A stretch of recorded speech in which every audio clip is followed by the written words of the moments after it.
नमस्कार शेतकरी बंधूंनो. मी राजभाऊ उगले, राहणार कोठाळा, तालुका अंबड, जिल्हा जालना. मित्रांनो, आज चैत्र शुद्ध प्रथमा शके 1948 अर्थात गुढीपाडवा, भारतीय नववर्षाची सुरुवात, प्रारंभ आजपासून होत आहे. म्हणून माझ्या तमाम शेतकरी बांधवांना गुढीपाडव्याच्या लाख लाख शुभेच्छा, हार्दिक शुभेच्छा. मित्रांनो,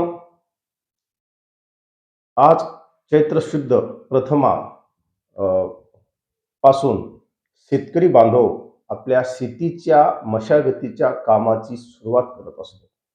पारंपरिक पद्धतीने अ, प्राचीन काळापासून अ, बऱ्यापैकी पूर्वीची पिकाची अ, छाटणी झालेली असते, कापणी झालेली असते आणि नवीन पिकाच्या मशागतीसाठी शेतकरी हा आजपासून कामाला लागतो. अशा पार्श्वभूमीवर मित्रांनो, शके 1948 हे वर्ष अर्थात 2026 हे वर्ष शेतकऱ्यांसाठी कसे असेल याची जर शेतकऱ्यांना पुसटशी कल्पना जर आली तर निश्चित तो आपल्या शेती पिकाचे नियोजन करण्यास सक्षम ठरतो. तर मित्रांनो, हवामानाचे अंदाज वर्तवत असताना आपण वेळोवेळी शेतकऱ्यांना सतर्क करण्याचा प्रयत्न केलेला आहे. यामध्ये शेतकऱ्यांना कुठे घाबरणे किंवा शेतकऱ्यांना गोंधळात टाकणे हा उद्देश नसून शुद्ध अ, शेतकऱ्यांना मार्गदर्शन करणे, त्याला आपल्या शेती पिकासाठी नियोजन करण्यास मदत करणे हा शुद्ध हेतू डोळ्यासमोर घेऊन आम्ही हवामानाचा अंदाज व्यक्त करत आहोत. मी हवामानाचा अंदाज व्यक्त करत आहे. मित्रांनो, 2026च्या हवामानाचे अंदाज आपण सातत्याने दिलेले आहेत. मित्रांनो, 2026 हे वर्ष वादळी ठरणार आहे. शेतकऱ्यांसाठी अ, कष्टाचं, हानीचं ठरणार आहे.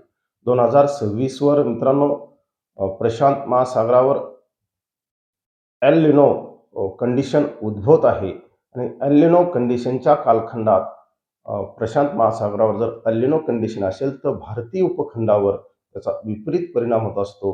भारतीय उपखंडावर त्याचा कमी पावसाचा सामना करावा लागतो. विशेषतः महाराष्ट्रात आणि महाराष्ट्रामधील मराठवाडा, पश्चिम विदर्भ या भागात, खानदेश या परिसरात कमी पावसाची शक्यता निर्माण होत असते आणि ती 2026 मध्ये होणार आहे.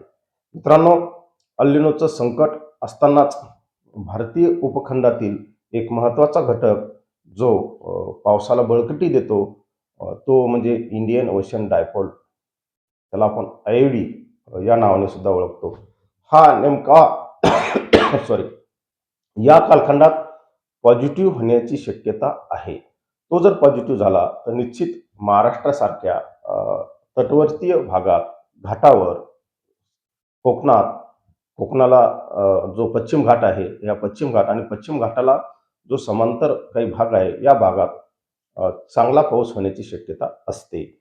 पूर्व विदर्भात चांगला पाऊस होत असतो. परंतु पर्जन्य छायेचा जो पश्चिम महाराष्ट्राचा जो पूर्वेकडला भाग आहे, मराठवाडा आहे, त्यानंतर मित्रांनो सोलापूर जिल्हा आहे, त्यानंतर नाथ लात सॉरी नांदूर, नंदुरबार, धुळे, जळगाव हे खानदेशातील जिल्हे आहेत.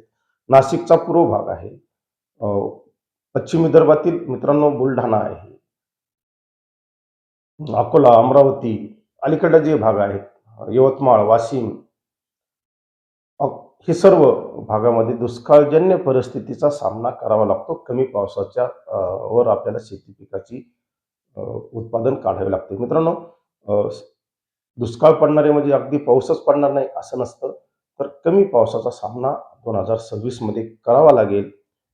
त्यामुळे आपण सातत्याने सांगितलेलं आहे, पाणी आणि पैसा जपून वापरा. पुन्हा एकदा मी तीच विनंती करण्यासाठी आपल्यासमोर आलेलो आहे. मित्रांनो, एवढं सांगतो आणि थांबतो.